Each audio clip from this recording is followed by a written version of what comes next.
Hello friends, welcome to my YouTube channel Apex Academy. I am FIDE instructor Hemal Thanki. Today's our topic is crushing the king in the center part 2. Okay, so here let's start with the game. White played d4, knight f6, c4, e6, knight c3, bishop b4. This opening is known as Nimzo Indian. There are lots of choices white, maybe queen c2, e3 are the safest one. Here white played a3. Fourth a3 is itself a very complex variation. And after a3, bishop into c3, pawn into c3. And here there are few ways to play as black. Some players prefer b6, knight c6, bishop a6, knight a5 setup. Some player prefers direct c5, immediately fixing the c4 weakness and gradually play knight c6, knight a5, b6, bishop a6.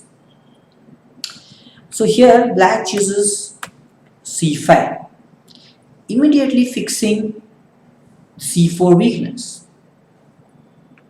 And here white went for e3. Another idea from white side is f3, e4, which is of course possible. So e3, castle, and here the main move is bishop d3 as white. And then black will play either knight e2 or knight f3, keep his knight's position flexible. But here in this game, white played knight to e2, which I don't like, because after knight to e2, white again has to waste one move in order to develop his light square bishop. And again we are not yet sure which is the base square for the knight. So it is not ideal to put the knight on e2 in this position. Now let's see how black exploit this fact. Now black played knight c6. Knight c6 again is a multi-purpose move. But the main idea of knight c6 is b6, bishop a6 and knight to a5. And now again white played knight to g3. Again he has to play his knight in order to develop the bishop. Now b6, bishop d3 and now bishop to a6. And now white played e4. To deal with queenside counterplay, white played e4, which is a general idea in a3 setup to push his e pawn up to e5 and to pressure on its own pawn. But by playing e3 and e4 and the knight is also misplaced on g3, it is difficult to launch an attack on king side. Maybe it's better to put knight on h3 and f3, e4, e5 might be a better idea. Okay, so after e4, now black played knight to e8, which is a very good prophylactic move against white's future idea of f4 and e5. So black prepared f5 in future with knight to e8 move. Now white played e5, further increases the pressure on h7. And here normally knight to a5 is a good idea. But here black chooses something different, which is very interesting. Now it's black to play, again try to find out the best move. Okay, so here white's king is still in center and black's piece coordination is very bad. Normally cd4 is not at all advisable, because after cd4 we are just freeing black's double pawn and white has bishop pair, so that bishops will become very active. But here it's a different case. White's king is in center, so it is ideal to break the center and break as much as you can. So here cd4, cd4 and d5. Now White's intention is to take on c4 and make the d4 pawn isolated. So here, after d5, if cd5, then black will play bishop into d3, queen into d3 and queen into d5. And the d5 square is a very strong outpost either for the queen or maybe in future for the knight. The immediate threat is queen into g2, queen into d4 and knight into e5, which simply means a pawn in short term. So cd5 is not at all possible on move number 13. If white goes for end person, then still after knight into d6, d4 and c4 both pawns are hanging. So still this move also won't work. So here maybe queen a4 might be possible, which should have been tried as white. In that case, black can play knight to a5 and put further pressure on c4 pawn.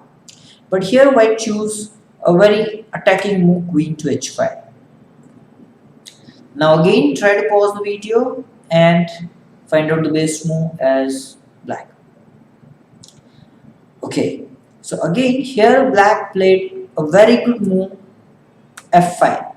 Rather than creating weakness with g6, f5 is a very strong move.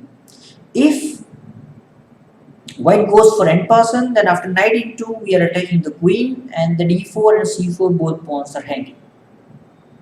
So white cannot go for end person.